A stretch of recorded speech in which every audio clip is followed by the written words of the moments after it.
ગુજરાતમાં સ્થાનિક સ્વરાજની ચૂંટણીઓની તૈયારી તેજ બની છે। શહેરમાં હાલ વહીવટદારનું શાસન છે, પરંતુ જનતાના પ્રશ્નો અને વિકાસની આશા યથાવત છે। અમદાવાદનો હાઈ પ્રોફાઇલ ગણાતો એવો મણિનગર વોર્ડ, જે હંમેશા રાજકીય ગતિવિધિઓનું કેન્દ્ર રહ્યો છે, ત્યાંની જનતા આજે શું વિચારી રહી છે? શું છેલ્લા 5 વર્ષમાં કોર્પોરેટરોએ જનતાના વિશ્વાસ પર ખરા ઉતર્યા છે? ડ્રેનેજ, પાણી અને રસ્તાની પાયાની સુવિધાઓમાં કેટલો સુધારો થયો? અને હવે જ્યારે ફરી એકવાર મતના અધિકારનો સમય આવી રહ્યો છે, ત્યારે મણિનગરની જનતા કેવા પરિવર્તનની અપેક્ષા રાખે છે? જોઈએ અમારી વિશેષ રજૂઆત, નેતાનું રિપોર્ટ કાર્ડ। અમદાવાદનો પૂર્વ વિસ્તાર અને જ્યાંથી પ્રધાનમંત્રી નરેન્દ્ર મોદીએ પોતાની રાજકીય મજલ શરૂ કરી હતી, તેવો હાઈ પ્રોફાઇલ મણિનગર વોર્ડ આજે જાણે વિકાસના નકશા પર થંભી ગયો હોય તેવું લાગી રહ્યું છે। 15 વર્ષ પહેલા જ્યારે તત્કાલીન મુખ્યમંત્રીએ અહીં બીઆરટીએસ જેવો મહત્વાકાંક્ષી પ્રોજેક્ટ આપ્યો, ત્યારે આશા હતી કે મણિનગરની કાયાપલટ થશે, પરંતુ આજે વાસ્તવિકતા કંઈક અલગ જ છે। સ્થાનિક વેપારીઓ અને રહીશોનો આક્ષેપ છે કે 1.5 દાયકાથી અહીં કોઈ નવો લોક ઉપયોગી લાભ મળ્યો નથી। ટ્રાફિકની ગંભીર સમસ્યાએ વેપાર ધંધાને બાનમાં લીધા છે। અત્યારે હાલમાં વેપારીઓની હાલત એટલી કથળી ગઈ છે કે જેની સામે ધારાસભ્ય કે સંસદ સભ્ય કે કોર્પોરેટરો કોઈ ધ્યાન આપતા નથી। વારંવાર આ બાબતે રજૂઆત કરી છે કે એવા ઘણા બાંધકામો છે કે જે બેઝમેન્ટ પાર્કિંગ જે હોવું જોઈએ, પાર્કિંગની જગ્યાએ ત્યાં આગળ દુકાનો બની ગઈ છે, અને કોર્પોરેશને પોતાની તિજોરી ભરવા માટે ઇમ્પેક્ટ ફીનો કાયદો લાવી અને એની ઇમ્પેક્ટ ફી લઈ અને એ જે તે દુકાન છે એને તોડતા નથી, અને જેનું પરિણામ સીધું વેપારીને ભોગવવું પડે છે, કેમ કે વેપારીના ત્યાં આવતા ગ્રાહકો એ પોતાના વ્હીકલો ક્યાં પાર્ક કરશે, એ બહુ મોટી સમસ્યા વેપારીઓને તર નડી રહી છે, જેના લીધે મણિનગરના જે ધંધા રોજગાર હતા એ પહેલા જેવા અત્યારે હાલ રહ્યા નથી। જે વેપારીઓની સમસ્યા એટલી બધી વધી ગઈ છે ટ્રાફિકને લઈને, કે જે ફૂટપાથો અત્યારે બનાવી છે ખાલી ચાલવા પૂરતી, એ બી અત્યારે એવી છે કે ત્યાં આગળ બી ચાલી શકાતું નથી। એટલે સરકારે જે અત્યારે સુવિધાઓ પબ્લિકને આપી છે એનો અત્યારે દુરુપયોગ કરે છે દબાણના હિસાબે, કે જે લારી ગલ્લાવાળા ઉભા રાખી દે છે। એટલે આ પરિસ્થિતિ કેટલા વર્ષોથી વેપારીઓ ભોગવતા આવ્યા છે, આનું સોલ્યુશન આવ્યું નથી। તો બીજી તરફ ફૂટપાથ ગાયબ થતા રાહદારીઓ હેરાન થઈ રહ્યા છે। સૌથી મોટો વિવાદ ઇમ્પેક્ટ ફીને લઈને સામે આવ્યો છે, જ્યાં કોર્પોરેશને નિયમોને નેવે મૂકીને ભોયરાની દુકાનો પાસેથી ઉઘરાણી તો કરી લીધી, પણ સુવિધાના નામે શૂન્ય છે। વર્ષો જૂની જર્જરિત બિલ્ડિંગ્સ રીડેવલપમેન્ટની રાહ જોઈ રહી છે, પરંતુ તંત્રના બહેરા કાને જનતાની રજૂઆતો અથડાઈને પાછી ફરે છે।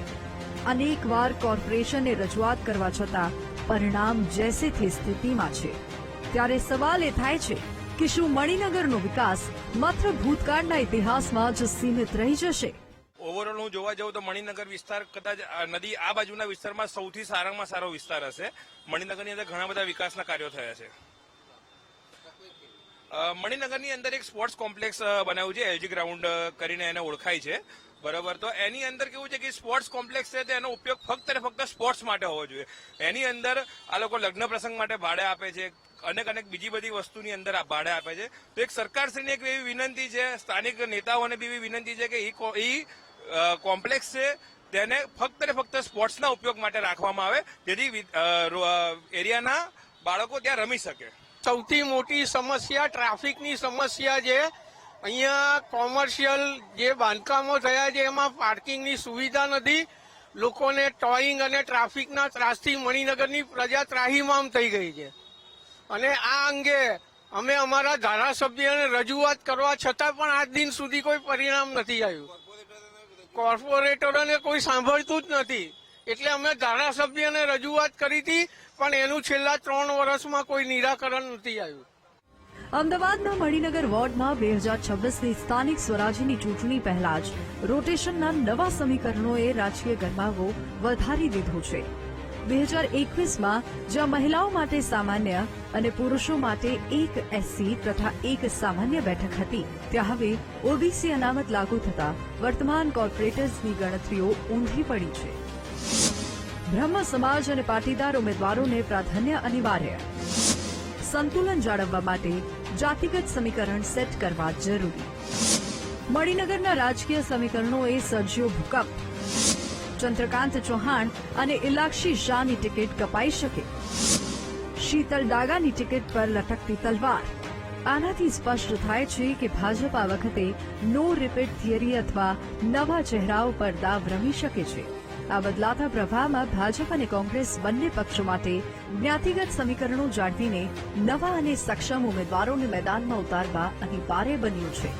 આમ 2026ની ચૂંટણીમાં મણિનગર વોર્ડમાં જૂના જોગિયાઓના સ્થાને નવા યુવા અને સામાજિક પ્રતિનિધિત્વ ધરાવતા ચહેરાઓનો દબદબો જોવા મળશે.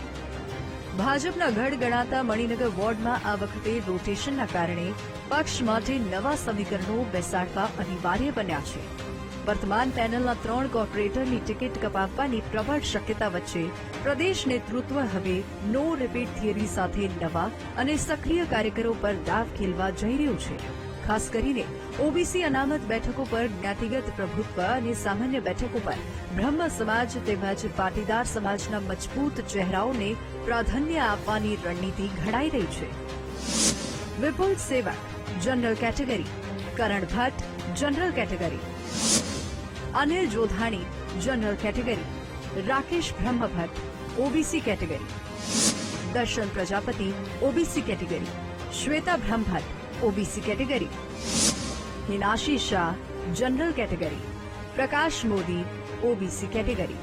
તો કોંગ્રેસ આ વખતે રોટેશનના નવા સમીકરણોનો મહત્તમ લાભ લેવાની રણનીતિ ઘડી રહી છે.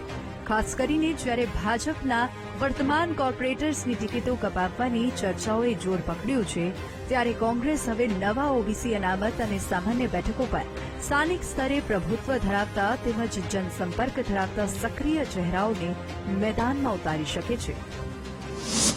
Divyesh Brahmbhatt OBC category, Dhananjay Mehta general category, Kalpesh Vyas general category, Tushar Sutariya general category, Bhavesh Rabari OBC category, Jayram Rabari OBC category, Mayur Mistry OBC category.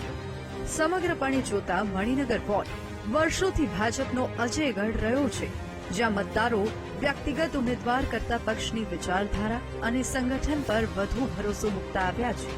આથી જ અહીં ઉમેદવાર નહીં પણ પક્ષ જીતે છે તે કહેવત સાર્થક ઠરે છે. જોકે 2026ના નવા રોટેશન અને ઓબીસી અનામતના કારણે સર્જાયેલા નવા જ્ઞાતિગત સમીકરણોએ આ વખતે ભાજપ સામે નવા ચહેરાઓની પસંદગીનું મોટો પડકાર ઉભો કર્યો છે. બીજી તરફ કોંગ્રેસ આ બદલાયેલી સ્થિતિ અને સત્તાધારી પક્ષના આંતરિક અસંતોષનો લાભ ઉઠાવીને આગળમાં ગાબડું પાડવા માટે મરણિયા પ્રયાસો કરશે. હવે જોવાનું એ રહેશે કે ભાજપ પોતાના નવા યોદ્ધાઓ સાથે ગઢને સાચવી રાખે છે કે પછી બદલાયેલું રોટેશન કોંગ્રેસ માટે આશાનું નવું કિરણ લઈને આવે છે. કેમેરામેન નરેશ સોલંકી સાથે પાર્થ જાની, BTV ન્યૂઝ, અમદાવાદ.